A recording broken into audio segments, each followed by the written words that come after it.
Tambay na. Hey yo! What's up mga katambay? Magandang araw po sa inyong lahat. Ngayon po ay araw ng Biyernes. Kumbaga ngayon po ay Munggo Day. Sa araw pong ito, ang lulutuin po natin ay munggo. Tayo po ay magigisa ng munggo at gagawin po natin itong napaka-espesyal. Siyempre po mga katambay, unang-unang gagawin, pakuluan ang munggo. At habang nakasalang, gawin natin ang mga rekado.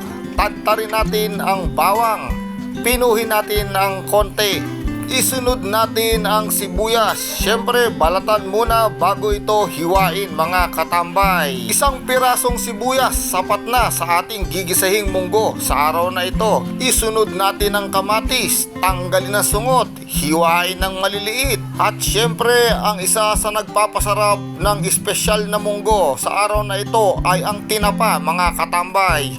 Meron tayong 2 pirasong tinapa. Hihiwain natin ito ng maliliit. Tatanggalin ng tinik. Gagayatin ng medyo pino mga katambay para masarap at lalong magbigay ng pampalasa. At pagkatapos syempre meron tayong talbos ng ampalaya. Isa sa nagpapa-espesyal ng ating ginisang munggo. At syempre din, hindi mawawala ang kamyas, isa sa nagbibigay asim at dinamnam sa ating gigisahing munggo. At nariyan rin ang masustansyang dahon ng malunggay mga katambay. Napaka-espesyal talaga ng ating ginisang munggo. Kumpletos ricado na naman mga katambay.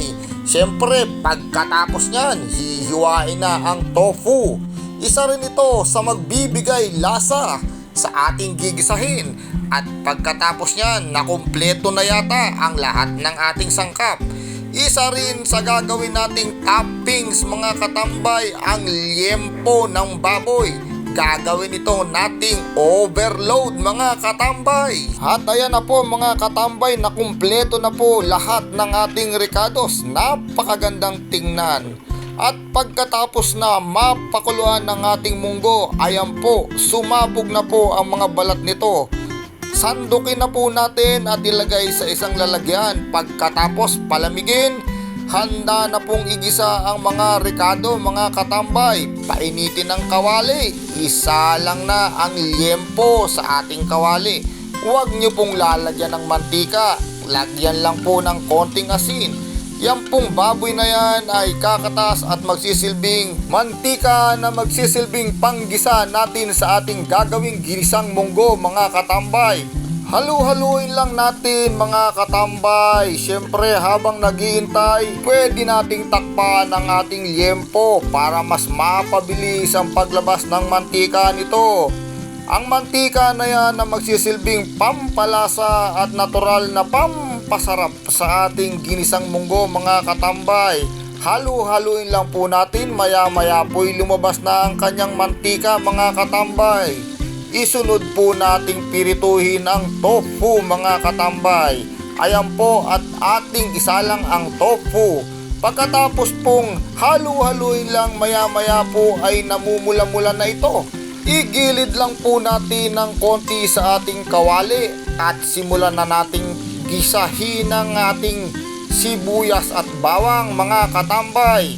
Na isa lang na po ang sibuyas at bawang, maya-maya po isusunod na natin ang kamatis. Ayan na po at ibinuhos na ang kamatis. Pinaghalo-halo na po ang tofu, kamatis, sibuyas at bawang. Inilagay na rin po natin ang ginayat na tinapa mga katambay. Pagkatapos po maya-maya isinunod na ang liempo. Yan po ang ating mga sangkap sa ating ginisang munggo. Nilagyan din po ng konting patis. Maya-maya po nilagay na po ang ating nilagang munggo. Sama-sama na po riyan at nilagyan ng 1 baso o 2 basong tubig mga katambay. At maya-maya po'y kumukulo na ito. Huwag nyo pong kakalimuting halu-haluin ng konti. Isunod na po nating ilagay ang kamyas at ang siling panigang mga katambay. Pagkatapos kumulo-kulo ng konti, ilagay na po natin ang ating chicharon, dahon ng malunggay at dahon ng ampalaya mga katambay. Ayan na po at sama-sama na po sila riyang kumukulo sa ating kawali mga katambay. Pagkalipas lang po ng ilang sandali mga katambay, abay pakiwari ako'y nagugutom na po mga katambay. Halina po kayo't ating sandukin na ang nalutong ginisang munggo na ito mga katambay. Super espesyal, super overload po ang kinalabasan ng ating ginisang munggo mga katambay.